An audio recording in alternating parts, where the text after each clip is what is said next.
Days. I was reading an article the other day, and I wanted to discuss that article with you. It came to my attention, and it kind of sparked an idea in my brain. But before we get started, listen, if you ever have any questions, you want to reach me, I always respond to my tweet, so you can definitely hit me up on Twitter. And that's probably one of the fastest ways to get access to me. So let's just go ahead and jump right into the article. This article, and again, the title of the article, they're actually criticizing one of the government offices. But what I thought was interesting is the fact that it says here the Pentagon has increased the use of OTAs from 2017 to 2019. So in 2017, they did 384 awards, totaling 2.1 billion. 2018, 618 awards, totaling 3.7 billion dollars. And so we're going to talk about what is an OTA, what does that mean, and how does that serve and benefit the people out there. To do so, I want to pull up this particular article that I pulled down. This came directly off of a response that I pulled from the Defense Innovation Unit, DIUX, and it talks about and explains what is a CSO and what is an OTA. And we had a video where I interviewed Pierce and we talked about how to qualify for that. But what happened was I was on the phone with another subscriber, another GovCon student, and he thought that that video was specifically talking about SBIRs. But what we really, the intent was to let people know that there's an alternative method, an alternative approach to now helping. If you've got an IT company or if you are an inventor and you're developing some new type of technology, the government is seeking out those individuals and those companies. And what they're calling them, let me scroll down real quick, they're actually calling them non-traditional defense contractors. So that's a term that they're using now for people or persons or parties, entities who have not previously done work with the government contracting. So it says here, you've not performed work for the last 1 year period preceding solicitation. So again, the government realizes that we are falling behind in terms of our technology to other countries, and so they're trying to create. What they've done is not try, but they have created a streamlined approach to solving this issue in the form of what's called a CSO and an OTA. So it says here, what a CSO is seeking proposals for innovative commercial technologies that accelerate attainment of asymmetric defense capabilities. Innovative means any new technology, process, business practice, or any new application of existing technology, process, or business practice that contributes to the sustainment of global peace and U.S. national security. So again, it doesn't have to be technology. It could be a business practice as well. And we'll look at some examples of that further on. And then it goes on to discuss submitting a prototype, which can be physical or virtual model, used to evaluate the technical or manufacturing feasibility or military utility of a particular technology or process, concept, and item or systems. And the idea here, it says what the benefits of the CSO process and OTAs are to create a streamlined application process requiring minimal corporate and technical information, fast track evaluation timelines. That to me is the holy grail of this whole thing, which is to fast track timelines for solution briefs with notifications within 30 calendar days. Negotiable payment terms, IP. The government's not looking to take your IP, and they want to start receiving direct feedback from operators, customers, users. They want to start testing this thing right away, and then follow up funding based on promising technology. So again, the government is willing to pay you to try your idea. And as we showed you in that article in the beginning, they've spent $3 billion on this last year. So again, this is becoming something that's revolutionary. So now we've kind of explained what the CSO is, what an OTA, how the benefits are. Let me pull up the actual. I have a definition here, and I guess I don't have it on the screen, but I'll read it for you. It says that the General Services Administration, they're the ones that have commercial solutions openings, which is CSO.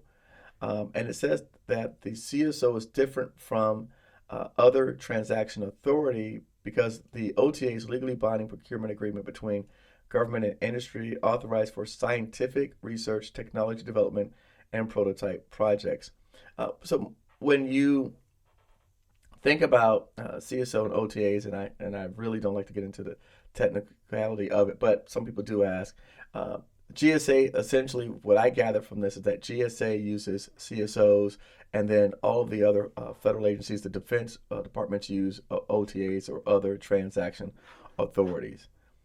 So that to me is the gist of the whole thing. Now, let's go in, and what I did was I'm here in beta.sam, and under contract opportunities, I typed in CSO, and it yielded me 59 results. And you'll see here, CSO references back to FedSim, which is, it looks like they're the entity that's managing the CSO process on behalf of GSO. And I wanted to show you one that I was looking at recently for someone. In fact, that PDF document that I read for you earlier came from here, this particular DIUX solution. So that's where that document came from. This one here, and McDill, is the one that I want to pull down for you. So I already have it here. Let me pull it up on the screen. Dun, dun, dun. Okay, and the reason why I want to show you this particular illustration was because I want people to get an idea. If you haven't already tuned off, because I know some people probably tuned off, like Eric, I do construction. I don't need this. Or Eric, I'm a teacher, or I'm a, this type of person. But what's interesting is they ask for things like learning platforms and alternative types of solutions. So I wanted to give everyone who's still watching this video an example of a potential type of solution. And this is MacDill Air Force Base, which is right around the panhandle of Florida. So I know it very well. And I'm sorry, big mistake. MacDill's actually in Tampa. So I made a mistake on that one. I apologize. MacDill Air Force Base is actually in Tampa, but I've been there several times. So it's interesting. Take a look at this. And it says the 6th Air Refueling Wing, mission ready warriors, professionals delivering agile combat support. And it says that they were having some challenges. They're having an actual pitch day event on January 22 of 2020. So that's coming up in a few months. And it talks about, look at this, current hurricane weather predictive tools and systems don't provide accurate long-term information. Need to improve electromagnetic pulse protection hardening capabilities. The KC-135 fleet lacks onboard air conditioning and cooling systems for planes on the ground during pre-flight. Interior lighting is not good enough. So again, this isn't all computer techie type stuff. This is stuff where I know some guys that like to tinker around in machine shops that could potentially come up with some viable solutions. Crews currently use seatbelts to secure items like water jugs and toolboxes. The KC-35s, they have bathrooms with 2 urinal tubes and sit-down toilet, but sometimes require workarounds. I mean, so again, I pulled this particular example down because I wanted people to see how diverse of solutions that the government was actually looking for. They're not just, tie in my cybersecurity network, have my apps integrate with another app. These are things where I know people who, like I said, have machine shops and that tinker with, pipes and tools and welders, things like that, that have made or have created solutions before. Obviously, maybe not for a plane, but they've created solutions for different types of equipment, different types of mechanical equipment, or pipes or things like that that have been used in other areas that they could retrofit to solve some of these problems. So, what the point of the whole matter is that, when you are, and because I had this conversation with someone recently, don't necessarily discount the fact that you may be able to bring your particular idea to the government. I would say anyone out there who has created a product, something that they believe solves a problem, should definitely investigate CSOs and OTAs. Real quick, I will just going to, because I like to do stuff on the screen, real time. So we just typed in OTAs. Dun, dun, dun. And as you see, other transaction agreements, OTA. And now, you know, initially you're gonna see a bunch of stuff that deals with weapons. But when I was browsing earlier before I turned on the video, I saw something that I thought was really cool, and it was for like, where? Let me see if I could pull it up while I have you guys captive.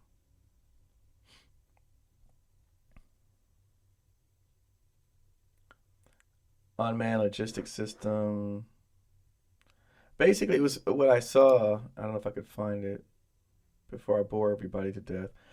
What I saw was it was like a drone. It was a drone that they wanted built that carried a certain weight, um, and it was supposed to carry like 50 to 600 pounds, but the total weight couldn't be more than 1,300 pounds.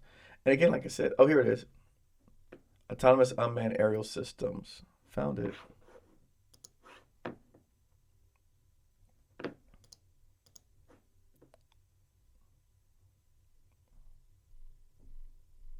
Okay. So here you are, autonomous unmanned aerial systems prototype, and it says here, capable of carrying a payload between 50 and 600 pounds of supplies while maintaining gross takeoff vehicle weight of less than 1,300 pounds. So again, I mean, I know people that have made drones, but not specifically for military or for the government, and so they may be under the impression that the government has already solved all of these problems, and so they're afraid to even entertain the idea, or they may be under the impression that it's too difficult to go through the protocol and the process of, providing their new drone invention to the government. So, and I know that because I've talked to people who've been discouraged.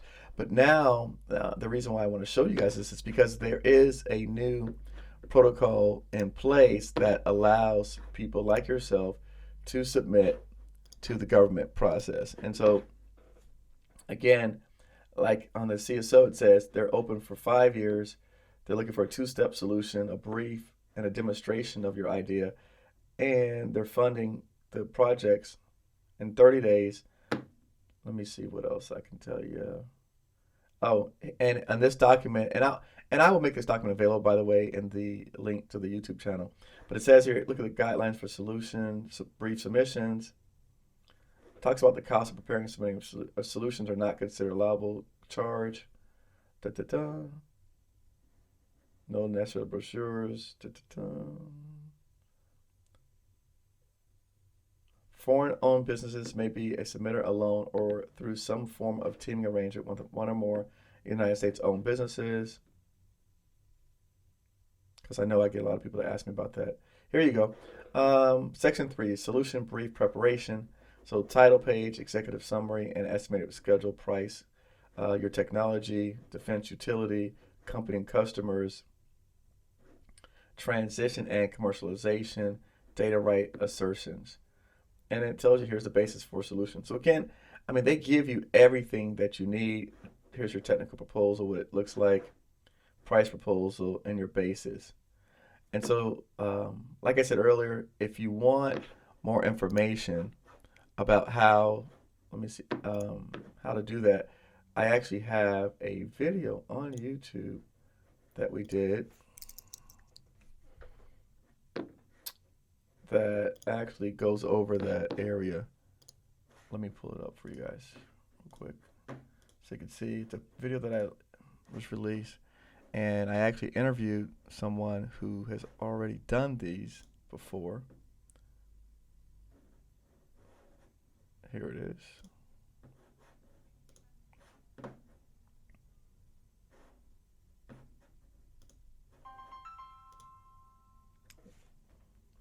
Sorry about that. Okay. Here it is, how to introduce a new product, technology, or idea to DoD. All right, so here is the video that was created, and I'll make sure to put a link to that in the show notes page as well. But again, if you want to see someone who's already done this before, how to do it, and like I said, if you go down here and the show notes page. Let's find it right there. See where it says pitch day, GRA8.com. Click that link and you can download sample documents from that video. All right. As always, thanks for watching. If you have any questions, send me an email, comments, questions, leave a note. Let me know what you thought about the video. Also, make sure you check out our podcast, govcongiants.com, Apple, iTunes, Spotify, Google, everywhere you get your listening from. Thanks for watching.